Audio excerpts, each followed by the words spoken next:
అందరికీ నమస్కారం. మనది మంచి ప్రజాస్వామ్య దేశం.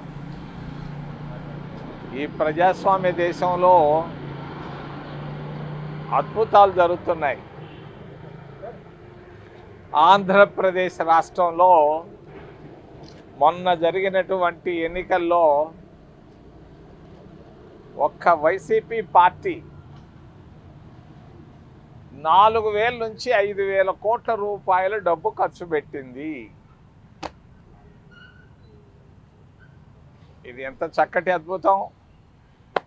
ఒక్క చిన్న ప్రాంతీయ పార్టీ ఒక్క చిన్న రాష్ట్రంలో 4,000 నుంచి 5,000 కోట్ల రూపాయలు డబ్బు క్యాష్గా ఖర్చు పెట్టింది. ఇది ఎక్కడి నుంచి వచ్చింది?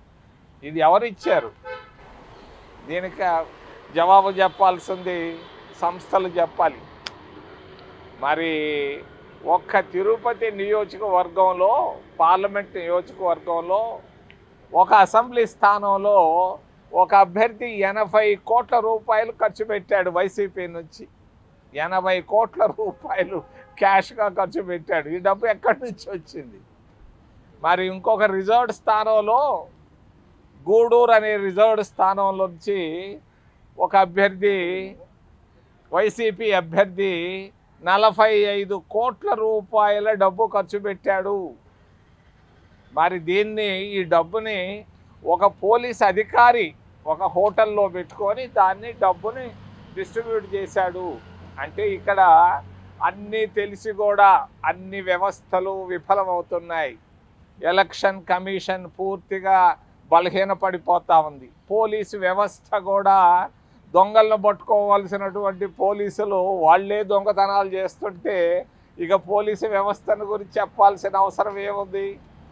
మరి ఈ విధంగా జగన్మోహన్ రెడ్డి తన అధికారం కొరకు మరి అద్భుతాలు చేశాడు. మరి ఈ 4,000-5,000 కోట్ల రూపాయల డబ్బు ఎలా తీసుకొచ్చాడు ఎలక్షన్లోకి?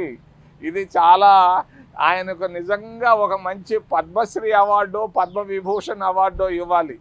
జాతీయ పార్టీ అయినటువంటి కాంగ్రెస్ పార్టీ కూడా భారతదేశం మొత్తంలో 5% కూడా ఖర్చు పెట్టలేకపోయింది, మొత్తం అంతా కలిసి. మరి ఈ విధంగా అధికారంలోకి వచ్చేదానికి అనేకమైన అక్రమాలు, అవినీతి చేసుకుంటూ వెళుతూ ఉంది. ముఖ్యంగా వైసీపీ పార్టీ వాళ్ళ పేపర్లో ఈరోజు నేను చూశాను. వాళ్ళు చెప్పారు మేము అధికారంలోకి వస్తున్నామని. చాలా విషయాలు తెలియదు చాలామందికి. ఈరోజు ఆంధ్రప్రదేశ్ రాష్ట్రంలో anti Jagan, anti Modi wave కనపడతా ఉంది, స్పష్టంగా కనిపించింది. ఎవ్వరూ ఆయన ఇష్టపడటం లేదు. ఆంధ్రప్రదేశ్ రాష్ట్రంలో ఖచ్చితంగా జగన్మోహన్ రెడ్డి ఓడిపోవడం ఖాయం ఖాయం ఖాయం అని తెలియజేస్తూ మరి ఆయన్ని పెంచి పోషిస్తున్నటువంటి మహాగణుడు మోడీని గురించి కూడా, భారతీయ జనతా పార్టీని గురించి కూడా ఒక విషయాన్ని చెప్పదలుచుకున్నాను. ఆయన పతనం ప్రారంభమైంది. ఆయనకి ఎట్టి పరిస్థితుల్లో 150 సీట్ల కంటే ఒక్క సీటు కూడా ఎక్కువగా రాదు. కాంగ్రెస్ పార్టీ అధికారంలోకి రావడం ఖాయం. కాంగ్రెస్ పార్టీ ప్రభుత్వాన్ని ఏర్పాటు చేయడం కూడా ఖాయం. నేను ఇంకొక విషయాన్ని గురించి కూడా రహస్యాన్ని చెప్తున్నాను. కాంగ్రెస్ పార్టీ అప్పుడే ఎవడు హోమ్ మినిస్టర్గా ఉండాలి, ఎవడు ఆర్థిక మంత్రిగా ఉండాలనే చర్చలు కూడా మొదలైనాయి. కాంగ్రెస్ పార్టీ అధికారంలోకి రావడం ఖాయం, మోడీ విఫలం ఖాయం అని తెలియజేస్తూ అక్కడ మరి వైసీపీ పార్టీ, ఇక్కడ భారతీయ జనతా పార్టీ 2 ఇళ్లకు పోవడం ఖాయం అని తెలియజేస్తూ ఇంకేదైనా ప్రశ్నలు ఉంటే అడగమని మిమ్మల్ని చేతులెత్తి ప్రార్థిస్తున్నా.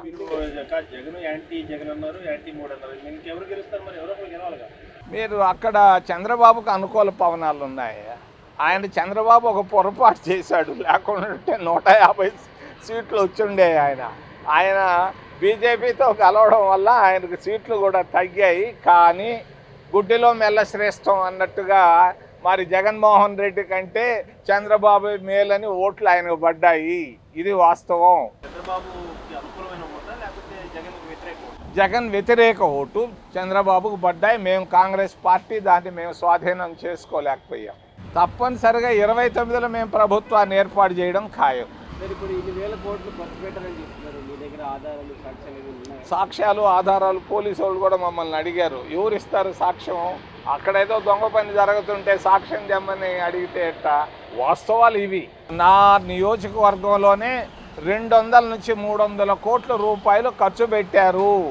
ఒక్క తిరుపతి లోక్సభ పరిధిలోనే వైసీపీ పార్టీ 200 నుంచి 300 కోట్ల రూపాయలు ఖర్చు పెట్టారు. ఎందుకు ఇంత ఖర్చు పెట్టాల్సిన అవసరం ఏంటి సార్? అదే అధికారం కొరకు. అధికారం వస్తే డబ్బు వస్తుంది, డబ్బు వస్తే అధికారం వస్తుంది. ఇటు రొటేషన్లో పోతా ఉన్నారు. అది సంక్షేమ పథకాలు అన్ని ప్రజలకు ఇచ్చాము, నవరత్నాలు అన్ని ప్రజల దగ్గరికి వెళ్ళాయి, వారే మాకు ధైర్యంగా ఓటేస్తారని వైఎస్ఆర్ పార్టీకి వస్తుంటే మళ్ళీ ఇప్పుడు ఇంత డబ్బులు ఖర్చు పెట్టారని మీరు ఎట్లా చెప్తున్నారు?